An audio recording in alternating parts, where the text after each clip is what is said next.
Bismillahirrahmanirrahim. Okay, students, the topic which we have to discuss today, they are, first one is characteristics of sound, loudness of sound, amplitude of sound, and pitch of sound. Okay, students, the first characteristics of sound which we have to discuss, that is loudness. Loudness mean how much a sound is, audible. कि कोई आवाज़ कितनी ज़्यादा जो है वो हमें सुनाई दे सकती है, उसकी जो आवाज़ का बुलंद होना है वो किस हद तक ज़्यादा है. कुछ आवाज़ें मध्यम होती हैं, कुछ बहुत ऊंची होती हैं. ठीक है, तो ये एक एक्चुअली एक स्केल है जिसकी वजह से हम एक डिफ्रेंशिएट करते हैं लाउड साउंड में और एक फेंट साउंड में.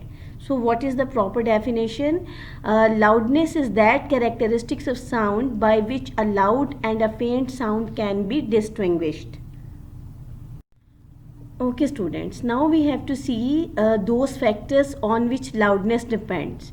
So loudness depends upon the following factors. Amplitude of vibrating body is the first one. The second one is the area of vibrating body. Third one is distance from vibrating body. Fourth one is intensity of sound.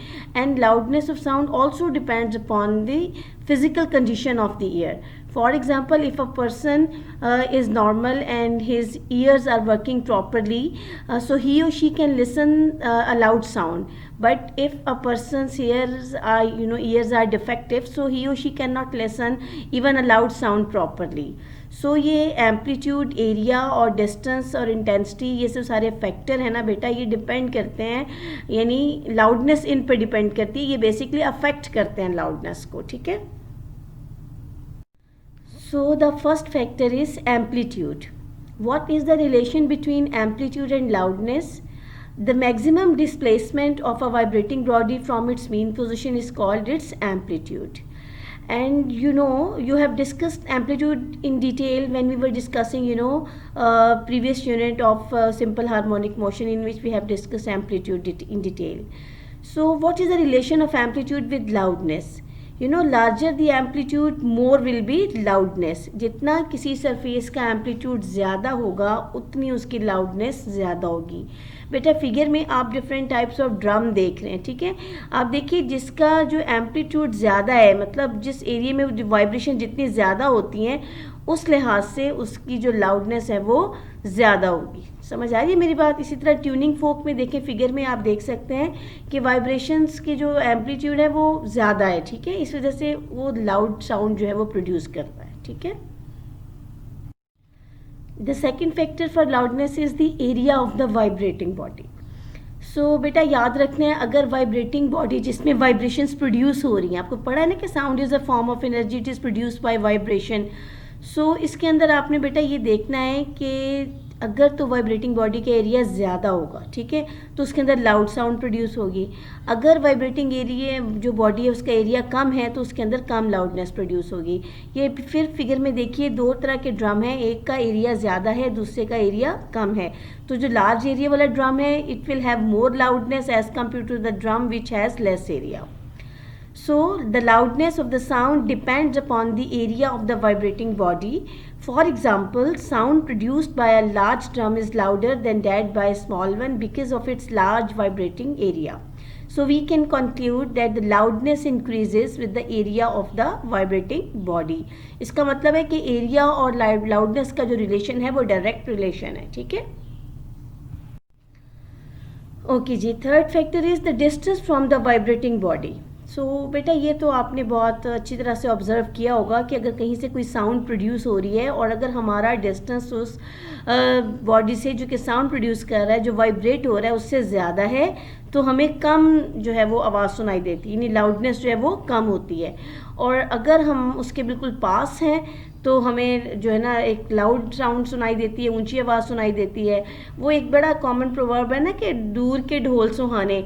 मतलब ये कि ढोल जब बज रहा होता है, आप सबने देखा है कि बड़ी दूर से जब बज रहा होता है तो उसमें एक रिदमिक सी एक उसमें इफेक्ट होता है, उसकी वॉइस बड़ी साउंड बड़ी मेलोडियस सी लगती है. ठीक है ना, तो जो दूर होता है तो वो एक रीज़नेबल होता है, कानों को हमारे, हम उसे बेयर कर सकते हैं। बट जब क्या होता है कि when it comes near to us, जब वो हमारे बिल्कुल करीब आ जाता है, तो you know it is unbearable to hear that, उसे सुनना बड़ा मुश्किल हो जाता है। तो डिस्टेंस के साथ जो है ना, डिस्टेंस ये इन्वर्सली प्रोपोर्शनल है किसके, लाउडनेस के। अगर वाइब्रेटिंग सोर्स से डिस्टेंस ज़्यादा है लिसनर का, तो हमें लाउडनेस कम होगी, ठीक है, कम सुनाई देगी, हल्की आवाज़ सुनाई देगी। अगर डिस्टेंस कम है तो लाउड साउंड जो है वो सुनाई देगी। इसका मतलब हुआ कि more distance from vibrating body, so loudness will be low, ठीक है, ये हमें कम ऊंची आवाज़ सुनाई देगी, हल्की और मध्यम आवाज़ सुनाई देगी। अगर डिस्टेंस ज़्यादा होगा, कम डिस्टेंस होगा तो लाउड आवाज़ सुनाई देगी। Okay students, now the next characteristics of sound is pitch. And what is pitch? Pitch is a term used to describe how high or low a note being played by a musical instrument or sung seems to be. The pitch of a note depends on the frequency of the source of the sound. Frequency is measured in hertz with 1 vibration per second being equal to 1 hertz, ठीक है ना। ये हमें पढ़ा था कि जो frequency होती है दैट इज़ इक्वल होती है साइकिल्स पर सेकंड, यानी 1 सेकंड में वो कितनी दफ़ा वाइब्रेट करता है। तो पिच बेसिकली ये बताती है कि कोई सी आवाज़ की जो फ्रीक्वेंसी है वो कितनी है, वो ज़्यादा वेव्स प्रोड्यूस करता है, मतलब एक टाइम के अंदर, एक सेकंड के अंदर वो ज़्यादा वाइब्रेशन प्रोड्यूस करता है या कम वाइब्रेशंस प्रोड्यूस करता है, ठीक है। तो इसका जो डिपेंडेंस है फ्रीक्वेंसी का, वो ये मैं साथ साथ बता देती हूँ आपको। The pitch of sound depends upon the frequency of sound. Greater value of frequency mean larger is the pitch of sound. ये हमने याद रखना है। मतलब फ्रीक्वेंसी का ये है कि एक सेकंड में ज़्यादा वाइब्रेशंस हो रही हैं, ज़्यादा वेव्स प्रोड्यूस हो रही हैं। अगर वेव ज़्यादा प्रोड्यूस हो रही है मतलब उसकी फ्रीक्वेंसी ज़्यादा है। फ्रीक्वेंसी ज़्यादा होगी तो पिच ज़्यादा होगी। फ्रीक्वेंसी कम होगी, कम वेव प्रोड्यूस होंगी एक सेकंड में, तो उसकी पिच भी कम होगी। Students, in previous slides I have told you that pitch depends upon frequency. So here in this slide I'll tell you with the help of figure that pitch depends on frequency, high pitch, low frequency, low pitch.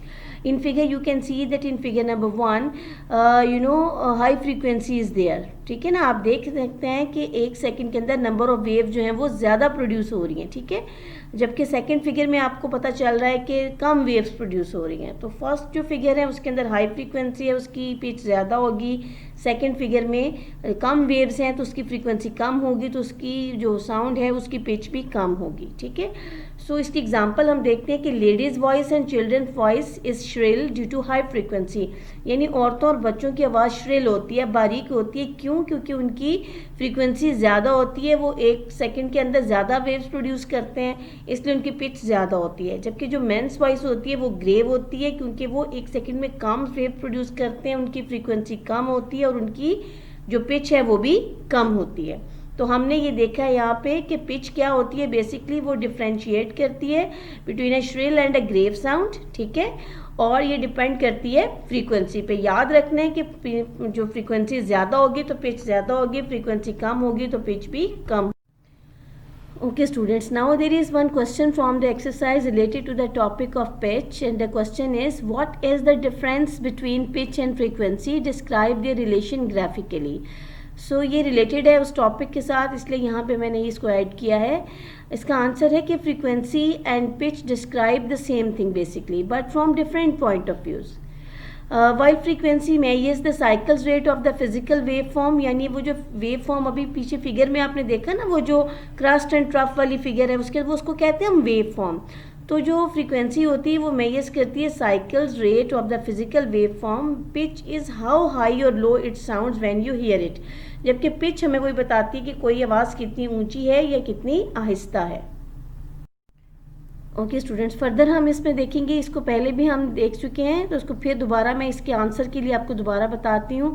The higher the pitch of a sound the greater the frequency. Frequency क्या होती है? The number of cycles a vibration makes in a given time period, जो कि almost हमेशा second में होता है, ठीक है ना। तो फिगर में यहाँ देखिए लो पिच है, वेव फॉर्म ऑफ ये जो है आप देख रहे हैं कि बेस गिटार की जो बेस गिटार होता है उसकी है, और हाई पिच वेव फॉर्म है विसल की। विसल की आवाज़ बहुत ही श्रिल होती है, आप देख सकते हैं फिगर के अंदर, उसकी पिच ज़्यादा होती है, जबकि जो गिटार होता है उसकी जो पिच है वो, उसकी वेव फॉर्म देखिए कैसी है, कम वेव प्रोड्यूस हो रही है तो उसकी पिच भी कम होती है।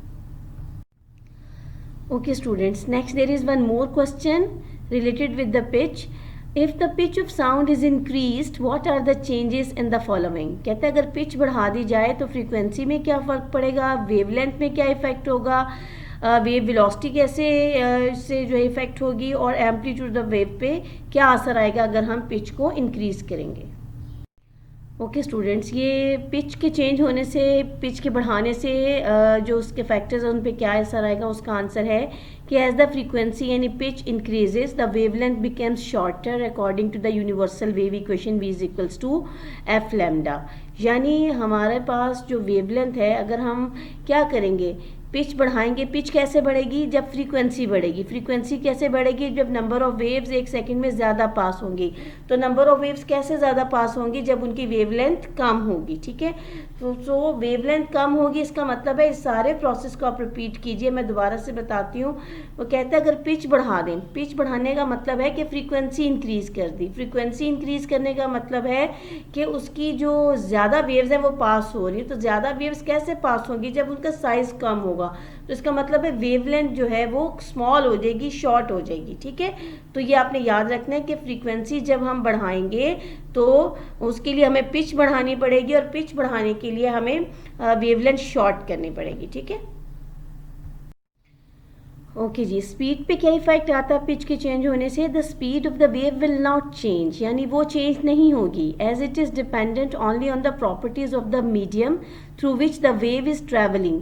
फॉर एग्जाम्पल टेम्परेचर और pressure of air, density of solid and salinity of water. यानी ये जो वेव की स्पीड है ना, वो पिच के इंक्रीज होने से बिल्कुल भी इफेक्ट नहीं होगी, उस पर इफेक्ट नहीं आएगा, क्योंकि वो बेसिकली स्पीड डिपेंड करती है उस मीडियम की प्रॉपर्टीज़ पे जिसके अंदर से वेव ट्रैवल कर रही है। मकसद ये कि मैं एग्जांपल आपको देती हूँ, अगर साउंड जो है वो वाटर में ट्रैवल कर रही है, तो अगर वाटर का टेम्परेचर ज़्यादा हो गया, ठीक है, तो आपको पता है जब वाटर का, लिक्विड्स का टेम्परेचर ज़्यादा होता है तो उनका वॉल्यूम भी ज़्यादा हो जाता है, ठीक है। तो वो फिर उस लिहाज से उसके अंदर चेंज आएगा।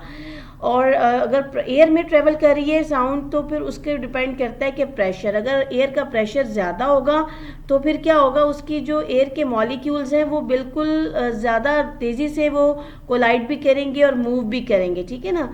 और अगर हम सॉलिड की बात करते हैं, साउंड सॉलिड के अंदर ट्रेवल करती है अगर, तो डेंसिटी ऑफ सॉलिड जो है वो डिटर्मिन करेगी उसकी स्पीड। क्योंकि अगर एक सॉलिड बहुत ज़्यादा डेंस है, मतलब बहुत ही थिक है, तो बहुत उसके अंदर जो है साउंड उस लिहाज से ट्रैवल करेगी, ठीक है, उसको मुश्किल पेश आएगी। लेकिन अगर एक लेस डेंस सॉलिड होगा तो उसके अंदर साउंड ज़्यादा ट्रैवल करेगी, ठीक है ना। तो सैलिनिटी ऑफ वाटर, इसी तरह से अगर उसके वाटर के अंदर कोई प्रॉब्लम है, कोई चीज़ है, तो वो आपको पता है कि उसके अंदर ट्रैवल करने में उसको मुश्किल हो सकती है, ठीक है ना। तो ये जो पिच बढ़ाने से साउंड जो है या जो वेव है वो उस पर जो है इफ़ेक्ट एज सच नहीं आएगा, ठीक है। तो इसलिए स्पीड जो है वो पिच के चेंज होने से, बढ़ने से स्पीड पे कोई इफ़ेक्ट नहीं आएगा, ठीक है। ये बात आपने याद रखनी है। Okay students, the next thing is this, what is the effect of increased pitch on amplitude? So student, you have to remember that the amplitude or intensity of the wave is perceived by our ears as the loudness, यानी हमारे कानों को ये हम उसे महसूस करते हैं, सुनते हैं, ठीक है। इंटेंसिटी के टॉपिक आपने अभी तक पढ़ा नहीं है, लेकिन मैं आपको बता देती हूँ कि it is the sound energy flowing per second through a unit area held perpendicular to the direction of propagation of sound, ठीक है। ये एक फिजिकल क्वांटिटी है, intensity of sound physical quantity, जिसको हम मेजर करते हैं, वॉट पर मीटर स्क्वायर इसकी यूनिट होती है। तो बेटा ये बेसिकली हमारे कानों के अंदर एहसास पैदा करती है कि हमने क्या कोई लाउड साउंड सुनी है या कम सुनी है, ठीक है ना। तो ये बेसिकली एम्पलीफायर के तौर पे काम करता है। तो जहाँ तक बात है पिच के इंक्रीज़ होने की, तो उसका जो इफ़ेक्ट है एम्पलीट्यूड पे वो नहीं होता, ठीक है ना। Although the amplitude of the wave does not increase with pitch, यानी वो नहीं बढ़ता पिच के बढ़ने से। It is true that our ears detect different frequencies at different intensity level, यानी हमारे जो कान हैं वो मुख्तलिफ इंटेंसिटी के लेवल पे मुख्तलिफ फ्रीक्वेंसीज को डिटेक्ट करते हैं, साउंड्स को डिटेक्ट करते हैं. So it is possible that a high frequency sound may seem louder, यानी जिसकी फ्रीक्वेंसी ज़्यादा वो हमें लगेगा कि वो लाउड है, ठीक है.